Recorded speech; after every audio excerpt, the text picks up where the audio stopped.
Assalamualaikum warahmatullahi wabarakatuh. Yang terhormat dosen pengampu mata kuliah model pembelajaran yaitu Bapak Rifki Permana MPD serta rekan-rekan mahasiswa PGSD 4B yang saya banggakan. Perkenalkan, nama saya Leni Nurmala, mahasiswa PGSD 4B.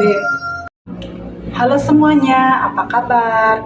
Pernah gak sih kalian itu merasa bosan ketika sedang belajar karena cuma mendengarkan penjelasan lalu mencatatnya saja? Atau bahkan kalian itu merasa kesulitan dalam mengingat materi karena hanya disampaikan tanpa kita ikut berperan aktif di dalamnya? Nah, hari ini kita akan membahas satu model pembelajaran terkini yang sangat seru. Kita akan berpikir secara kritis dan juga membuat materi lebih melekat di ingatan kita. Namanya inquiry learning atau pembelajaran berbasis penemuan.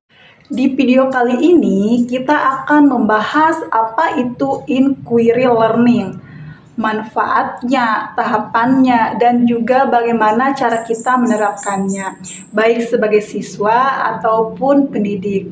Yuk kita simak penjelasannya sampai selesai.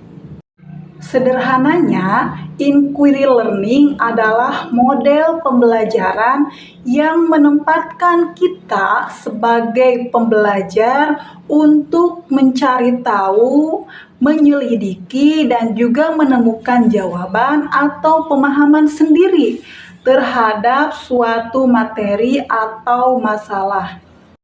Berbeda dengan metode konvensional di mana guru di sini menyampaikan materi jadi. Di sini guru bertindak sebagai pembimbing atau fasilitator saja.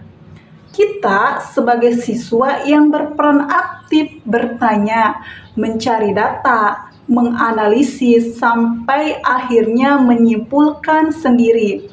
Intinya, belajar bukan hanya menerima, tetapi menemukan. Model ini sangat relevan di zaman sekarang karena kita di sini dituntut bukan hanya menghafal teori saja, tetapi kita juga punya kemampuan berpikir secara kritis, memecahkan masalah, dan juga mandiri. Kemampuan yang sangat dibutuhkan di masa depan. Lalu yang selanjutnya, inquiry learning ini memiliki 5 tahapan yang mudah kita ingat.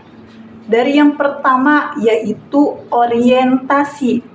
Di sini guru memunculkan masalah, fenomena, ataupun pertanyaan yang sangat menarik, yang relevan dengan materi pembelajaran.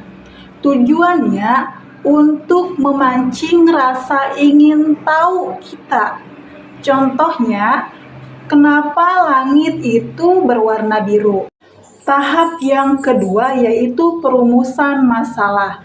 Kita merumuskan pertanyaan utama atau masalah yang akan diselidiki. Ini jadi panduan arah belajar kita. Tahap yang ketiga yaitu pengumpulan data. Di sini kita mencari informasi dengan melakukan pengamatan, eksperimen, wawancara, atau membaca sumber terpercaya untuk menjawab pertanyaan tadi. Di sini kita belajar mencari, memilih, dan memilah informasi yang benar. Lalu tahap yang keempat yaitu pengolahan data dan juga penemuan konsep. Data yang sudah kita kumpulkan lalu dianalisis, dibahas bersama dengan teman, lalu dicari hubungannya sampai akhirnya kita menemukan jawaban atau pemahaman baru tersendiri. Dan tahap yang terakhir atau tahap kelima yaitu kesimpulan dan refleksi.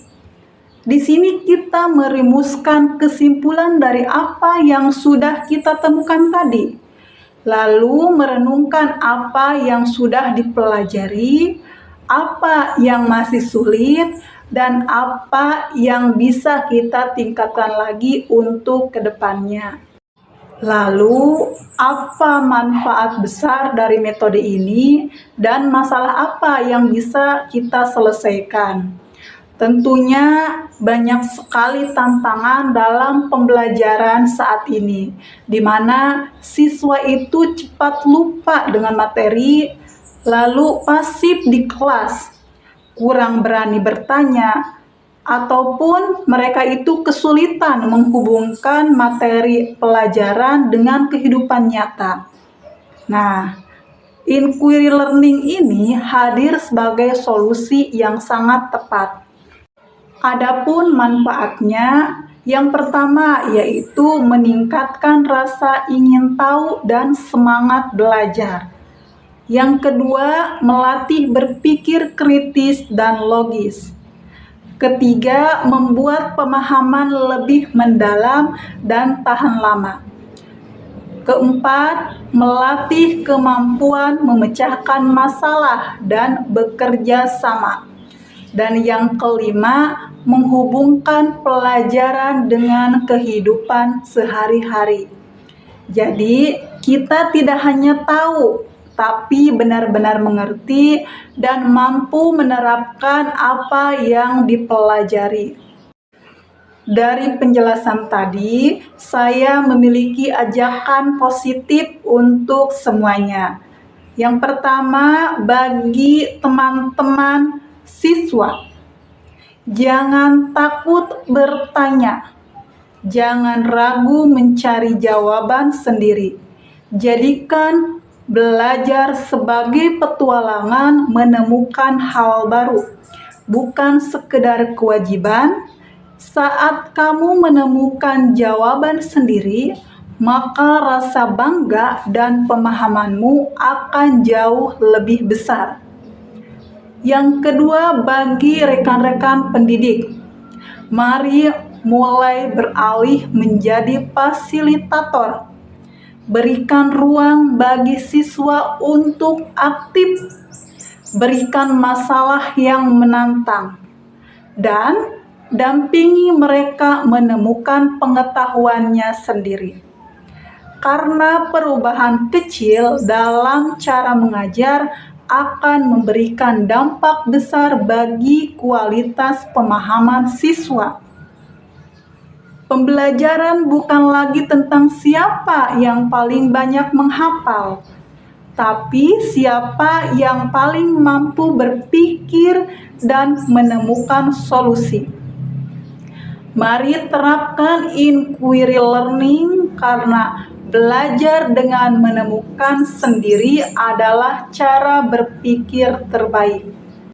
Itulah pembahasan lengkap dari saya mengenai inquiry learning, model pembelajaran yang mengajak kita semua untuk tidak hanya menerima ilmu, tetapi aktif mencari, menyelidiki, dan juga menemukan pemahaman sendiri. Ingat ya teman-teman, kunci kemajuan belajar ada pada rasa ingin tahu dan keberanian untuk bertanya.